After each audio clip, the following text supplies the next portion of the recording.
Et je parle tout de suite avec Dolores Morin. Elle est la fille de Rocca Farella. Pour se parler de ça, de ses proches qui sont inquiets. Madame Morin, bonjour. Bonjour, bonjour, Monsieur Dumont. Bon, vous, votre famille, vous l'avez vécu un peu, ce que je viens de décrire, parce que dans votre famille, il y avait de l'aide, là. Monsieur Dumont, en 4 ans, plus que 4 ans, mon frère était présent du matin jusqu'au soir. Il lui donnait à ma mère à manger, il faisait même le levier, il l'attendait jusqu'à 1 heure qu'il accouche, il le retournait à 4 heures et il lui donnait à manger et il a fait ça durant plus que 4 ans. Donc, il Il s'occupait a des jamais- repas et de la levée le matin. Il faisait, Monsieur Dumont, c'est un privilège de vous parler et je suis sûre que vous allez comprendre notre cas. Oui, il faisait le levier tout seul, mais il lui donnait à manger. Il n'y a jamais, jamais, jamais eu une préposée qui a donné à manger et à boire à ma mère. Et là, ça fait 1 semaine qu'elle ne boit pas, elle ne mange pas.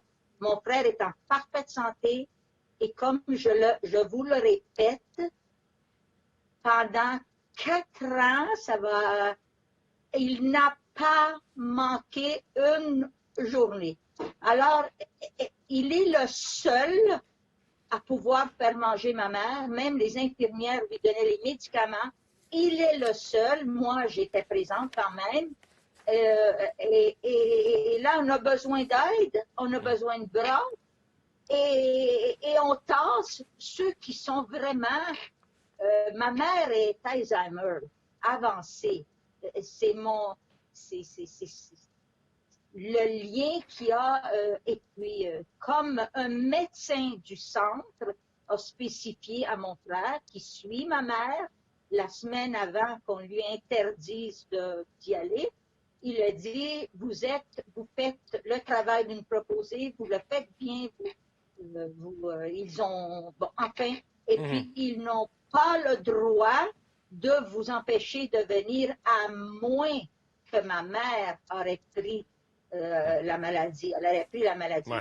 Mais, Il- mais Madame Morin, pour bien comprendre, donc vous, quand la visite a cessé, instantanément, votre frère a dû cesser d'aller faire ce travail quotidien, là. Exactement. La visite allait cesser. Ils lui ont averti dimanche. Il est allé la nourrir. Il avait le droit d'aller 2 fois par jour, de 11 heures à 1 heure et de 4 heures à 6 heures. Il la descendait en bas. Il descendait ma mère du 5e au 1er, où ils ont ouvert un département en cas de pandémie.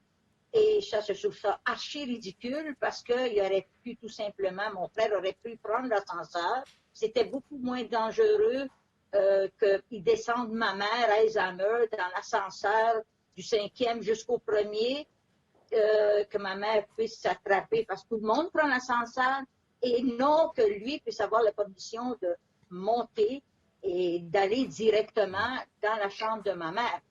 Écoutez, M. Dumont, je prends beaucoup de votre temps. C'est un entêtement de leur part et je ne comprends pas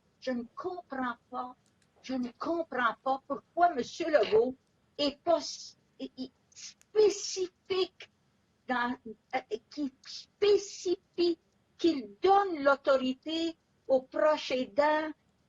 Clairement, il a besoin de bras, il a besoin d'aide. Est-ce que les soldats qui vont aller là, ils vont rentrer là, Ouais. ils Mais- peuvent être contaminés, les infirmières, les médecins. Mon... Ouais. Madame Morin, Comprends pas. pensez-vous qu'on a, du côté des autorités gouvernementales en général, sous-estimé, parce que là, votre frère, c'est une contribution exceptionnelle, mais il n'est pas le seul. Il y en a d'autres, des enfants de personnes âgées qui faisaient ça. Je le mentionnais plus tôt, des fois, c'est le conjoint aussi, des fois, des gens âgés. Il y en a un qui est beaucoup plus en santé que l'autre. Ils ont passé 50 ans, soit 55 ans de mariage ensemble. Ils vont aider. Est-ce que vous pensez qu'on a sous-estimé cette quantité de travail-là qui était accomplie Mais discrètement par des membres de la famille? Mais c'est sûr, Monsieur Dumont, qu'ils l'ont sous-estimé. Ça les fatiguait. Moi, j'allais 4 jours. Je suis mariée, j'ai des enfants, mais je veux dire, j'y allais 4 jours. Ça leur tombait plutôt ses nerfs. Vous savez, Monsieur Dumont, dans un CHSLD, quand les familles, il n'y en a pas, il y a peut-être 10% qui s'impliquent et qui veulent, ils vont les voir, ils font ronron, macaron et c'est fini. Mais euh, euh, quand les proches aidants ou les familles s'impliquent, c'est presque mal vu parce que on les voit, Monsieur Dumont, les lacunes terribles.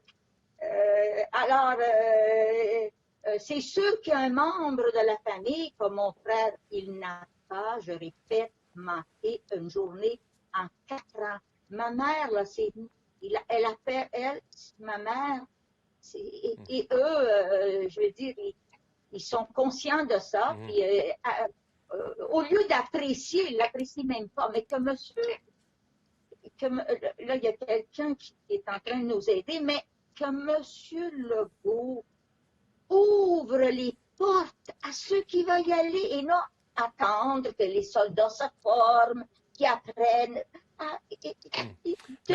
rentrer les gens qui veulent rentrer de la famille, qui sont en bonne santé, rentrer ces gens-là qui le font sans rémunération.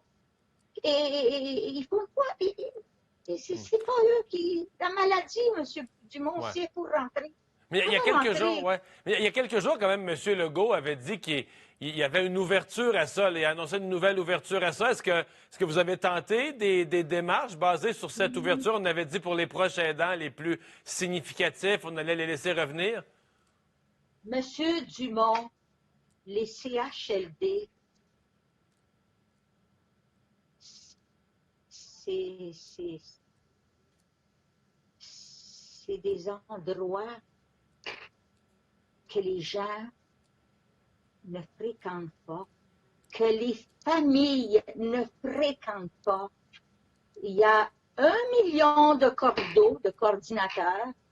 Les préposés, ils sont blasés de ce travail-là. Ils sont blasés. Blasés. Ils sont épuisés? Eux, ils ne sont pas épuisés, M. Dumont. Ils sont blasés. Ça fait 4 ans qu'on le fait. Ils sont blasés de ce métier-là. Je pense, comme M. Dumont, j'en ai beaucoup sur le cœur et j'apprécie énormément que vous preniez ce temps-là avec moi. Le problème des CHSLD, là, et c'est pas tout le monde. Il faut voir, les proposés, c'est une vocation, M. Dumont, et 8 sur 10, ils ne l'ont pas. C'est sûr que le salaire, il ne fait pas, mais écoutez, M. Dumont, là, c'est une plaie. C'est une plaie qui est là, pas depuis la COVID. Là, ça s'est généralisé. Mais qu'est-ce qu'on constate aujourd'hui dans ce CHSLD? Manque d'hygiène. On s'est déjà fait une plainte. Écoutez, là, monsieur Dumont, là. Ouais, vous dites que les problèmes existaient. Les problèmes existaient déjà avant, là. Oui, c'était déjà. Quand il y a des familles qui vont, 10% des familles, là, ils sont tous intéressés. Il est trop tard. Il aurait fallu que les familles s'impliquent. Pas une visite de ronron macaron. Ah, elle est bien, ma mère, parce que les lacunes, que les gens ne mangent pas, qu'ils meurent déshydratés, on les a vécues, M. Dumont. Moi, je les ai vus de mes propres yeux quand ils ont une simple éclosion de grippe. Ils sont enfermés dans leur chambre, même avec 30 degrés de chaleur.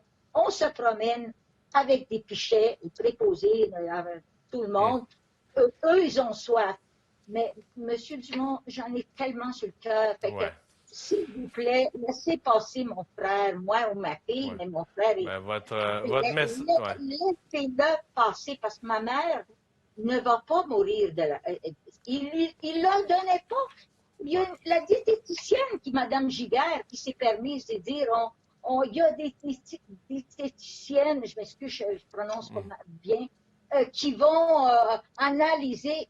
Ils n'ont pas besoin de diététiciennes, monsieur Dumont.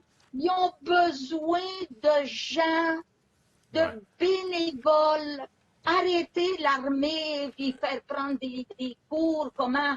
Il n'y a pas personne qui a besoin des cours pour venir à manger. Qu'est-ce que j'ai fait à ces gens-là? Votre message est très clair. Merci d'avoir pris le temps de nous parler, Mme Morin. Et surtout, bonne chance à votre mère et à votre frère. Au revoir.